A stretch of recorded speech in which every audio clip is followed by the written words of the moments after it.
And listen to this joke from Shane Neanderthal Gillis. To really understand Kevin's origins, you have to go back to the beginning. Kevin's ancestors came to America in a slave ship in a bottle. But you making fun of our enslavement? The greatest crime in human history? Dr. Umar called me a Neanderthal. Probably edit this out, but I was thinking about purchasing his school and naming it the Robert E. Lee School for...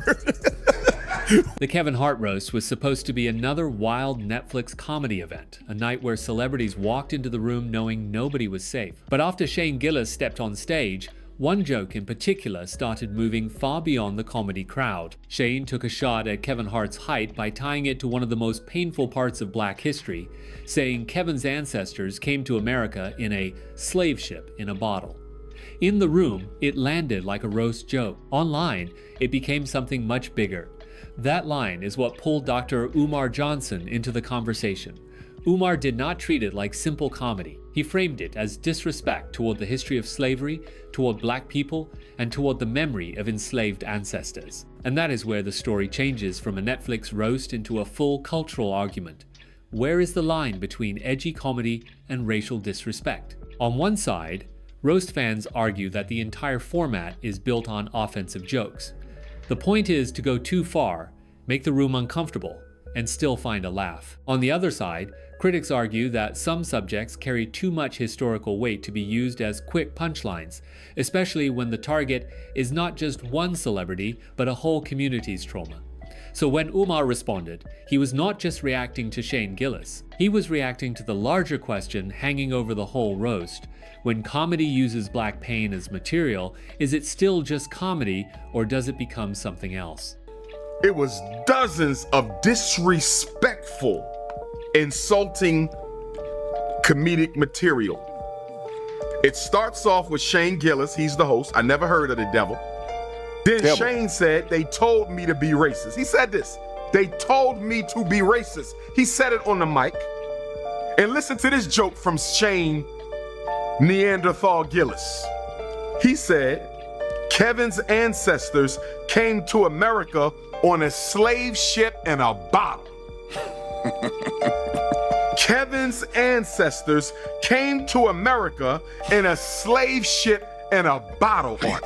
Obviously talking about him being small, but you making fun of our enslavement, the greatest crime in human history, even validated as such by the United Nations last month. Are you kidding?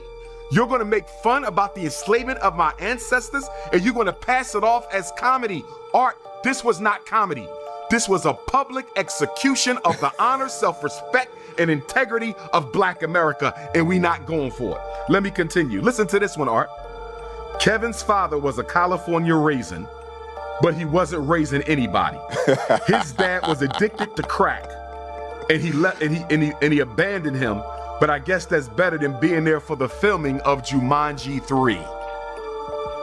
I'm telling you, Art, if I didn't see it myself. What makes this moment so viral is that Dr. Umar's reaction almost became its own performance. He was reading Shane Gillis's jokes with complete outrage, but the internet started responding to the delivery itself. Some people agreed with Umar's anger and said the joke was disrespectful. Others said the way he repeated the jokes made them sound even more dramatic, almost like he was unintentionally turning Shane's roast set into a second row. That is why this clip spread so fast. It was not just about the original joke anymore. It became a clash between two very different worlds. Shane Gillis comes from the modern podcast comedy scene, where comics often build their brand by pushing into uncomfortable territory. Dr. Umar Johnson comes from a public speaking world built around racial identity, Pan-African politics, Black education, and calling out what he sees as attacks on Black dignity. So when Shane makes a joke like that, his audience may hear it as a brutal roast punchline.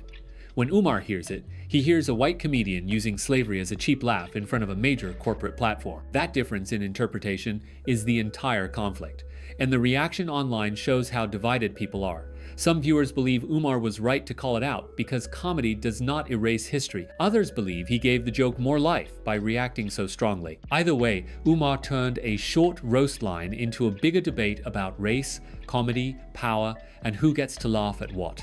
Hey, I think he's smart. He's a smart guy. I think he knows what plays. Probably edit this out, but I was thinking about purchasing his school and naming it the Robert E. Lee School for Whites Only. I'm going to name it Neanderthal, Robert E. Lee, Ronald Reagan, Richard Nixon Academy. What about school for the Aztec School for the Lads? Aztec School for the Lads would go crazy. That'd be tight. I think making it, hold on, the Robert E. Lee, Ronald Reagan, Richard Nixon's School for Higher Learning, and then actually dumping a ton of money in it and making it really successful and actually helping the community. Just as a bit, dude. That would be a good bit. It's a good bit. I just want to see it open, man. I'm not trying to break the guy's balls. I've been hearing about the school for a while. I'm like, oh, that's Yeah, kinda what nice. happened with the school? It's never open. It's been fucking 10 years. Gotta open the school. It's got to open the school. I mean, especially before he starts coming at, Neanderthals? he shouldn't even watching the roast. Get the school going, bro. True. What the hell are you doing? Get the fucking school going. It is, I don't know. It's a funny thing. It's a funny thing to just have the school go and be like, dang, they wiped out my accounts again. You know that happened, right? No. Wiped out his fucking accounts and he got hacked. Oh, But Shane's response did not stop at the roast joke. Once Dr. Umar called him out and referred to him as a Neanderthal, Shane and the podcast crew shifted the conversation toward Umar's long-discussed school project, the Frederick Douglass Marcus Garvey Academy. And that is a sensitive subject because Umar has been publicly promoting the idea of an independent school for black boys for years. According to Umar's own platform, the school is meant to be a residential academy focused on Pan-Africanism, black boys' education, leadership, culture, and economic development. Supporters see it as a powerful vision, an institution created outside the traditional public school system, built specifically to serve black children, but critics have questioned the delays, the public fundraising, and the lack of visible progress over the years. That is why Shane's joke about buying the school landed so hard with his audience. He was not only responding to Umar's criticism, he was poking at the exact issue people already argue about online.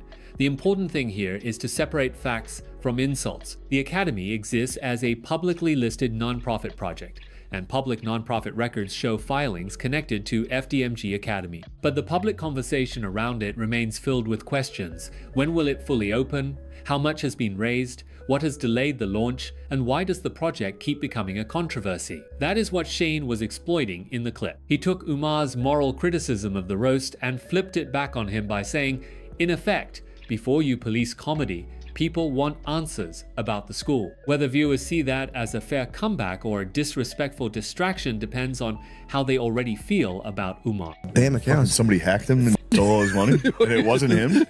He didn't spend it? Somebody else did? Yeah. Son of a... Keeps happening? Fuck. No. I immediately donate it. I don't want... He I put don't the cash app want up, I any immediately... smoke with him more. I, for real, genuinely enjoy him. I think he's fun. And everyone was talking about the goddamn Dr. roast. Umar called me a Neanderthal. Oh, what? Dr. Umar called me a Neanderthal. Tell him you want to see the Frederick Douglass Marcus Garvey Academy open, and then you'll talk. Ask him about the school. Yo, you gonna get Dr. Umar? Ask him about the school. I tried to get him on. He charges like $10,000 to come on. We should pay it. It would be funny to... Yeah, he's really funny. I like him. actually, to be support honest, his- I like Dr. Umar. Yeah, so do I. I'm not just saying that. I enjoy watching him. I Very think fun. he's... By the end of this back and forth, the story is bigger than one joke and bigger than one podcast clip. It becomes a perfect internet argument because both sides already have audiences ready to defend them. Shane Gillis fans see him as a comedian doing what roast comedians are supposed to do: attack everyone, cross lines, and make the room react. Dr. Umar supporters see him as someone defending black history from being turned into disposable entertainment. And that is why this clip keeps moving. It touches 3 different pressure points at the same time: race, comedy, and credibility. The race angle comes from Shane's slavery joke and Umar's reaction to it.